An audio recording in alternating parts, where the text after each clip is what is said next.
Good morning students. आज हम पढ़ने वाले हैं कक्षा 3 का पाठ 2 नमक का महत्व। सबसे पहले हम इसके शब्दार्थ यानी शब्द ज्ञान देख लेते हैं। निपुण क्या होता है? कुशल। आतुर, बेचैन। निवेदन, अनुरोध, रिक्वेस्ट करना। मिष्ठान, मिठाई। अप्रश्न, नाराज होना। भिक्षा, भीख। आशीर्वाद, आशीष, ब्लेसिंग देना। गोष्ठी, सभा। कानाफूसी, चुपके चुपके बातें करना। बुजुर्ग, बूढ़ा। घाट, तट। पश्चाताप, पछतावा। ठीक है, अब हम पढ़ेंगे चैप्टर 2 नमक का दरोगा। इस पाठ में बिना विचारे वाली उक्ति का हिस्ट्रिक उदाहरण प्रस्तुत किया गया है। यानी कि हम बिना विचार किए गए कई बार बहुत बड़े बड़े फैसले ले लेते हैं, उसके बारे में इस पाठ में बताया गया है।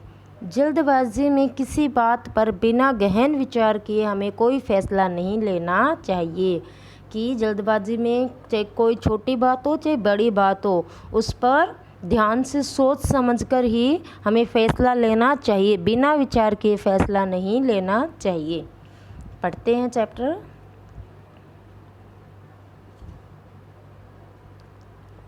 एक नगर में विनय सिंह नाम का एक राजा रहता था। विनय सिंह नाम का एक राजा रहता था। उसकी 3 रानियां थीं। राजा जन सेवा और राजकाज में बहुत निपुण था। यानी राजकाज में, राज करने में और उस राज्य का कार्य करवाने में और जनता की सेवा करने में वह राजा बहुत ही क्या था? कुशल था, यानी अच्छा था उस चीज़ में। एक दिन राजा ने एक पारिवारिक गोष्ठी का आयोजन किया। उस सभा में राजा से एक प्रश्न पूछा गया कि वे अपनी 3 रानियों में से किसको सबसे अधिक प्रेम करते हैं। यह प्रश्न सामान्य होते हुए भी गंभीर था। इससे सिर्फ राजा ही नहीं, सभी लोग चौंक गए। राजा का उत्तर जानने के लिए सभी आतुर थे। यानी एक दिन क्या करा राजा ने एक पारिवारिक सभा बुलाई, यानी उसमें सभी परिवार के सदस्य थे उनके।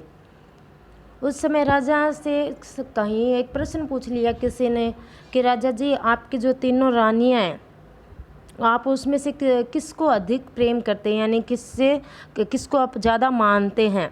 यह प्रश्न बहुत ही एक सामान्य सा इजी सा प्रश्न था, लेकिन फिर भी ये क्या हो गया? गंभीर हो गया। यानी चौंकाने वाली सी बात होगी कि राजा के लिए तो 3 समान थे, वो किसका नाम आगे ले, ये मुझे ज़्यादा पसंद है। सभी उसका राजा का जो उत्तर है वो जानने के लिए क्या थे? बेचैन हो उठे कि अब राजा क्या कहने वाले हैं। लोगों में कानाफूसी होने लगी। किसी ने कहा, राजा सबसे छोटी नई नवेली रानी का ही नाम लेंगे।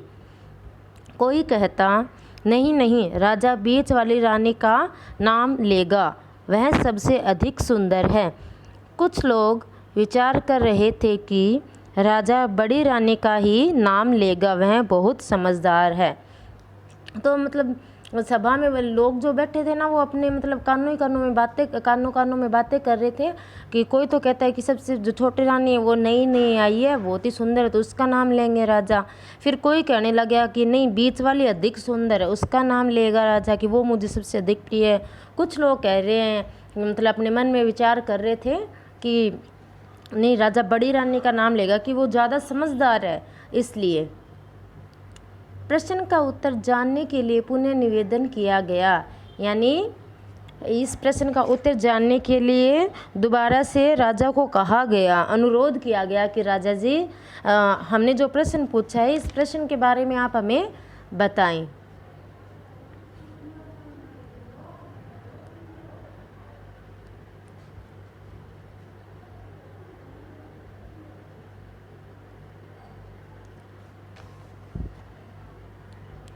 तब राजा ने जवाब दिया। देखो राजा ने कितनी अच्छे तरीके से जवाब दिया, सबको समझाया।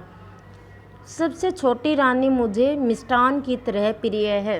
कि जो सबसे छोटी रानी है ना, वो भोजन करते हैं तो उस टाइम जैसे मीठे की ज़रूरत होती है ना, वैसे ही वो छोटी रानी भी मुझे ज़रूरी है, मीठे की तरह ज़रूरी है वो छोटी रानी, उसके समान ज़रूरी है। बीच वाली रानी मुझे पकवान की तरह प्रिय है। बड़ी रानी मुझे भोजन में नमक की भांति प्रिय है। कि जो बीच वाली रानी है वो जैसे मीठे मीठे अच्छे अच्छे पकवान होते हैं ना, खाते उसके मतलब जैसे भूख बढ़ जाती है, वे उसके समान राजा को बीच वाली रानी अच्छी लगती थी, यानी कि वो उससे उस तरह प्रेम करते थे कि भोजन जब पकवान नहीं होते तो भोजन नहीं मिटती ना, वैसे ही वो बीच वाली रानी नहीं होती तो राजा का ऐसे काम नहीं चलता। जैसे और बड़ी रानी के लिए कहा कि जिस तरह भोजन में नमक होता है ना, उसी तरह मुझे बड़ी रानी अच्छी लगती है। यानी जब भोजन में नमक नहीं होगा तो भोजन का स्वाद नहीं रहेगा ना, तो बड़ी रानी जब राजा के पास नहीं रहेगी तो राजा मतलब आगे कोई फैसले लेने के लिए उसमें कोई भी सहायता होती तो वो रानी से पूछता था। अगर बड़ी रानी नहीं रही तो राजा को बहुत दिक्कत होएगी। आगे देखिए, राजा का उत्तर सुनकर सभी आश्चर्यचकित हो गए। सभी लोग अपने अपने ढंग से अर्थ लगाने लगे। कि राजा को उत्तर सुनते ही सभी हक्के बक्के रह गए, यानी आश्चर्यचकित, चौंक से गए। मतलब सभी लोग क्या करें, अपने अपने ढंग से, मतलब अपने जो विचार थे ना उन लोगों के मन में, उसकी तरह वो अर्थ लगाने लगे कि मिठाई की तरह मतलब वो इस तरह से प्रिय हो सकती है, पकवान की तरह वो किस तरह प्रिय है, ऐसे अर्थ लगाने लगे। छोटी और मंझली रानी तो बहुत ही प्रसन्न हुई, यानी वो छोटी और जो बीच वाली रानी थी वो बहुत खुश हो गई ये उत्तर सुन के कि मैं तो मिष्ठान की तरह प्रिय और एक पकवान की तरह प्रिय है। परंतु बड़ी रानी क्या हो गई, उत्तर जानकर वहाँ से नाराज होकर सभा से उठकर चली गई। तो आज के लिए हम इतना ही पढ़ेंगे, आगे देखेंगे कि बड़ी रानी ने नाराज होकर क्या किया और राजा ने बाद में क्या किया। आज के लिए इतना ही।